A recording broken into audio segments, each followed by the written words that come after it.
অনেকগুলো শিক্ষণীয় ইউটিউব চ্যানেলে আমি এই বিষয়টা দেখেছি এবং এটা একটা বাস্তব ঘটনা। সেটা হয়তো বেশি পরিমাণে না করলেও কিছু পরিমাণে যে ঘটে, আমি এই ব্যাপারে বোধগম্য। এই কারণেই আমি এই কথাটা বলছি।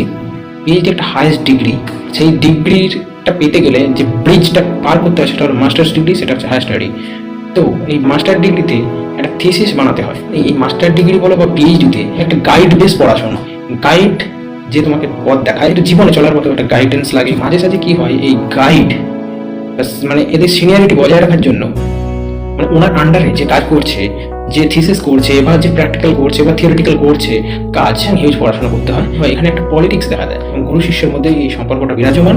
মানে যার আন্ডারে কাজ করছে তুমি, সে তার সিনিয়রিটি বজায় রাখার জন্য গাইড মানে সেই গাম্ভীর্যটা বজায় রাখার জন্য মানে যাকে তার আন্ডারে রেখেছে তাকে অনেকটা দাপিয়ে রাখে, বজায় রাখে যে তুমি যতই পড়াশোনা করো না কেন বা যাই কিছু করো না কেন সবকিছু কিন্তু আমার হাতে। মানে কিছু ঘটনাই কিন্তু ঘটছে, এই কিছুটাই কিন্তু অনেক মানে সুন্দর স্টুডেন্ট ফুটফুটে ছেলে যে একটা মাস্টার ডিগ্রি করতে গেছে বা পিএইচডি করতে গেছে, নিজের জীবন নিজে নিয়ে নিচ্ছে শুধুমাত্র কিন্তু গাইডের প্রেশারের জন্য। এবং আনসিস্টেমেটিক মানে কালচারের কারণে একটা নেয় না, সিস্টেমের জন্য প্রাণটা হচ্ছে দিয়ে দিতে বাধ্য হয়। এখানে একটা দুপক্ষ খেলা করে যায় এবং দুপক্ষের মাঝে কখনো কখনো তিন পক্ষ খেলা করে, সেটা এর মধ্যে থাকে পলিটিক্স।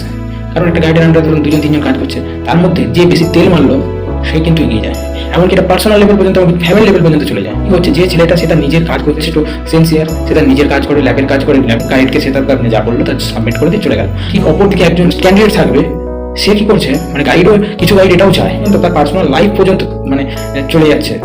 কি না, স্যারের বাড়ির বাজারটা করে দিচ্ছে, ইনস্টিটিউশনের ভেতরে তাকে তেল মারছে, একদম অয়েলি করছে, এমনকি তার পার্সোনাল লাইফেও তাকে সুমধুর কথা শুনিয়ে দিচ্ছে, এমনকি তার ফ্যামিলি লাইফেও মানে তার স্যার কি খাবে না খাবে, হ্যাঁ তার বাড়ির লোকজন কেমন আছে না আছে, মানে এমনকি বাড়িতে খাওয়া পর্যন্ত পৌঁছে দেয়। ইনস্টিটিউশনটা পড়াশোনার জায়গা, এখানে পলিটিক্স নয়।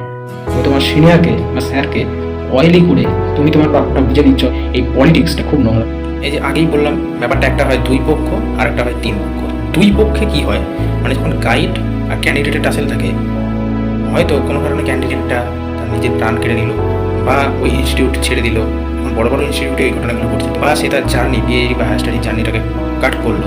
সেই সময় তখন সেই ঘটনাটা সবাই জানতে পারে, ইনভেস্টিগেশন হচ্ছে, সেই গাইডকে কিন্তু সাসপেন্ড করে দেওয়া হয়। যে মায়ের বাবার কোলটা হারা হলো সেটাকে কোনো ফিরে আসবে। আর তিন পক্ষ, যেটা একটা গাইডের আন্ডারে ধরো দুজনকে তিনজন, গাইডের জানতে বা অজান্তে তেল মারছে, সে হয়তো গাইডের চোখকে বন্ধ করে দিয়ে এরকম ঘটনা ঘটাচ্ছিল, সে কিন্তু এগিয়ে যাচ্ছিল। আর যে ছেলেটি জেনুইন কাজ করছে সে যখন হেরে যায় বা সে তার নিজের প্রাণটা নিয়ে নেয়, তখনও ইনভেস্টিগেশন হয়।